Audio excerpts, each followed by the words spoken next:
हमें एक दूसरे का रेस्पेक्ट करना चाहिए, इज्जत करनी चाहिए। हम कर रहे हैं, हम एक दूसरे के ख़िलाफ़ नहीं हैं। आपकी कोशिश ये ज़रूर होती है कि ऐसे सवालात करें कि फिर उसका जवाब ज़रा बिलावल साहब का बयान है सर, हमारा तो नहीं है। मगर मैं ये कोशिश करता हूँ और कर रहा हूँ, आपको भी करनी चाहिए कि हर आदमी पार्टी का उसमें है। एक बात तो ज़रूर है कि जो तर्ज़ अमल रखा गया नवाज शरीफ के आने का, उसको ज़रा थोड़ा चेंज करते, मॉडिफाई करते, डिज़ाइन करते, आ भी जाता, बात भी हो जाती, जलसा भी हो जाता, सांप भी मर जाता, लाठी भी टूट जाता। मगर मुस्लिम लीग नून के हमारे सीनियर दोस्तों ने क्यों नहीं इस तरफ सोचा कि हमें तासुर देना चाहिए, क्योंकि लोगों का जहन और सोच जो है वो बिल्कुल एक क्लियर है कि अगर कोई कंप्रोमाइज़ करके आता है और बैक द वॉल होके बात करके आता है तो उससे वो ज़रा और खफा होते हैं। इन हालात में हमें सोचना चाहिए कि इमरान खान की जो पोजीशन थी 3.5 साल के अंदर, जितना ग्राफ उसका गिर चुका था और बिल्कुल वो डाउनफॉल पे चला गया था।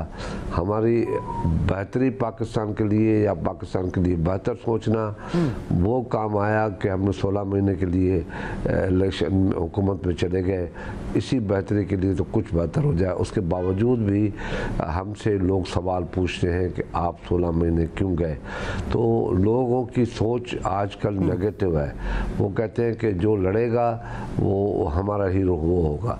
तो पाकिस्तान में जो आज वजह है, वजूहात हैं, वो यही है कि जो भी अगेंस्ट होके बात करता है वही आगे चलता है। क्योंकि इस मुल्क में 40 साल हुकूमत जो रही है वो मार्शल लॉ की रही है। तो मार्शल लॉ का वो जो साया है, लोगों को उसमें घबराहट हो रही है। उसकी वजह से जो भी फैसला करता है और मिल के बात करता है एस्टेब्लिश के साथ, मैंट के साथ, तो वो उससे और खफा हो जाते हैं। तो ये चीज़ें हैं, मगर हमें फिर भी संभल के चलना चाहिए, एक दूसरे का एहतराम करना चाहिए। अब पाकिस्तान एक बंदे से चलने वाला नहीं है। जब जॉइंट, अच्छी बात है कि आपको रियलाइजेशन हो गई है सर, जो अपना सोच होगी और जॉइंट हमारा एक लाए अमल होगा, तभी ये पाकिस्तान की मैशियत को हम मुकाबला कर सकते हैं और ठीक हो सकती है, बेहतर हो सकती है। मैं पुरुमीद हूँ। मगर हम सियासतदान एक दूसरे का चार्टर ऑफ डेमोक्रेसी को सामने रखते हुए, जो बेनज़ीर साहबा ने किया उसको रखते हुए चले तो मैं समझता हूँ बेहतर। लेकिन खुशिया साहब, हम तो चले चाहते हैं कि सारे मिलके पाकिस्तान के मसाइल का हल निकालें, लेकिन आपकी जो नून लीग के साथ नोक झोंक चल रही है आजकल, आप उन्हें किंग्स पार्टी कहते हैं, उस पर कुछ देर पहले हमारे प्रोग्राम में ही मियां जावेद लतीफ़ साहब ने कहा है कि पीपल्स पार्टी जो लेवल प्लेइंग फील्ड का गिला कर रही है, दरअसल पीपल्स पार्टी जिस सिलेक्शन कमेटी के सामने अपनी सीवी बार बार पेश कर रही थी, वहां से उनकी सीवी मुस्तरद हो गई है। इसलिए पीपल्स पार्टी आजकल लेवल प्लेइंग फील्ड का शोर मचा रही है। जावेद भाई के लिए बड़ा एहतराम है, मेरे दोस्त हैं, बहुत प्यारे हैं मेरे साथ, बहुत प्यार करते हैं मेरे साथ, मैं उनसे प्यार करता हूँ। बहुत अच्छे आदमी हैं, बड़े जज्बाती भी है बड़े। उनसे सिर्फ ये मैं कहना चाहता हूँ, जावेद भाई आप इतने अच्छे इंसान हैं, आप अपनी पार्टी को कहें कि ये 7-8 आदमी जो हमने मुस्लिम लीग से वो क्या कहते हैं स्पेशल असिस्टेंट जो हमारी हुकूमत में थे 16 महीने में, उनको वापस बुला ले, ये शिकवा ही ख़त्म हो जाएगा। अब वो आप लोग जावेद भाई अपनी पार्टी को समझाएं कि इन लोगों से क्या फ़ायदा मिल रहा है। बदनामी लोगे, अगर आप जीत भी गए तो इल्ज़ामात में आ जाओगे कि इनकी हुकूमत में ये आदमी बैठे थे और प्राइम मिनिस्टर हाउस में स्टाफ भी वही था, सब वही थे। इससे फिर एक नई जंग शुरू हो जाएगी, फिर 18 महीने 36 महीने 30 महीने की हुकूमतें आएंगी, हम हाथों में खेलते रहेंगे, गुड़िया बन जाएंगी। वो पीपल्स पार्टी ने बेनज़ीर की सूरत में चार्टर ऑफ डेमोक्रेसी किया है, उस पर अमल करो, छोड़ो इक़्तिदार। अच्छा शाह साहब कहते हैं कि शहबाज शरीफ को वज़ीर-ए-आज़म हमने बनवाया था, पीपल्स पार्टी ने बनवाया था, जबकि बिलावल भुट्टो ज़रदारी साहब कह रहे हैं कि वो बड़ी मेहनत करके वज़ीर-ए-आज़म बने। वो बड़ा मानी-खेज़ जो जुमला है, बड़ी मेहनत करके बनना, वो इशारा है, आपको पता है वो किस तरफ कर रहे हैं, वो सियासी नहीं, वो किसी और मेहनत की बात कर रहे हैं। तो ज़रा बताइए कौन सी मेहनत की तरफ इशारा कर रहे हैं बिलावल साहब? शहबाज शरीफ वज़ीर-ए-आज़म पीपल्स पार्टी के 57 वोट थे, अगर वो नहीं होते और एमक्यूएम के 7 वोट नहीं होते, बाप पार्टी के 7 वोट नहीं होते, हमने मिलके बनाया था और पीपल्स पार्टी का उसमें बहुत बड़ा रोल है जो उसने अदा किया और हमने किया। मगर चलो वो बन गया। शहबाज शरीफ की मैं इज्जत करता हूँ, मेरा प्राइम मिनिस्टर भी रहा, वो बड़ा डेडिकेटेड आदमी है, बड़ा तेज़ आदमी है, बड़ा फास्ट ट्रैक पे चलने वाला बंदा है, इसमें कोई शक नहीं, कोई शक नहीं। मैं सच्ची बात कहता हूँ, तंज भी नहीं करता। मगर नवाज शरीफ साहब सीनियर हैं, पार्टी के लीडर हैं, अभी उसको डिस्क्वालीफाई है।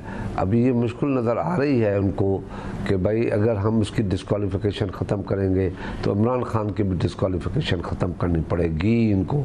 आगे फ़ायज़ ईसा कभी भी ऐसी गलत बात नहीं करेगा जो जिससे वो कंट्रोवर्शियल बन जाए कि भाई एक आदमी को आप सज़ा भी ख़त्म करते हो और डिस्क्वालिफिकेशन भी करते हो, एक आदमी को सज़ा नहीं भी है और जेल में पड़ा है, तो ये बड़ी कंट्रोवर्शियल हो जाएगी। उस दिन से मैं डर रहा हूँ कि अल्लाह रहम करे ये तूफ़ान बदतमीज़ी इमरान खान की सूरत में, जिसने हमारे अदारों को भी नहीं छोड़ा, अपने जज्बात में आके पता नहीं क्या किसका गेम कर रहा है, वो किस लोगों का गेम कर रहा है, तो पता नहीं पड़ रहा है। मगर हमें बचने के लिए बहुत कुछ सोचना तो आप फिर क्या शाह साहब के अभी भी आप इस बात पर कायम है कि फिर अगर नून लीग की ज़्यादा सीटें आती हैं तो फिर नवाज शरीफ को पीछे रहना चाहिए और शहबाज शरीफ को आगे दोबारा आने का मौका देना चाहिए, और आपको मियां नवाज शरीफ का मतलब है कि इलेक्शन लड़ते हुए नजर नहीं आ रहे? फिर राय में उनके लड़ने की बड़ी मुश्किल सूरत हाल होगी, उसके लिए बहुत बड़ी कीमत देनी पड़ेगी।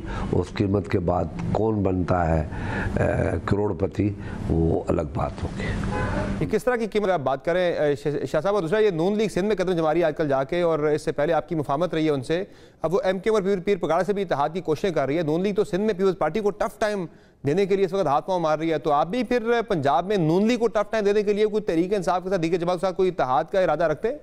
कोई माई का लाल है या कि मुझे ये चैलेंज कर दे कि जो कमिटमेंट आपने पब्लिक से की थी उसमें से ये 2 कमिटमेंट आपने पूरी नहीं की? कोई है माई का लाल? है तो खुदा के वास्ते समर भाई आप उसको ले आएँ, मेरे सामने बिठाएं, मैं उससे बात करता हूँ और आपसे भी पूछता हूँ, आप भी बताएं मुझे। आप माशाल्लाह से सवालात करते हैं कि इस जब तक इस मुल्क में मेरिट बनेगी और देखेंगे कौन सी पार्टी कमिटमेंट पूरी करती है, वोट उस पर जाएगा, तो ये पाकिस्तान भी खुशहाल हो जाएगा। वरना पाकिस्तान कभी खुशहाल नहीं होगा अगर बरादरियों और झूठ और इस पर सियासत चलेगी, तो कभी खुशहाल। शाह साहब, आप आगे हंग पार्लियामेंट देख रहे हैं या किसी एक जमात की हुकूमत देख रहे हैं? पार्लियामेंट, हंग पार्लियामेंट और बहुत खतरनाक हंग पार्लियामेंट।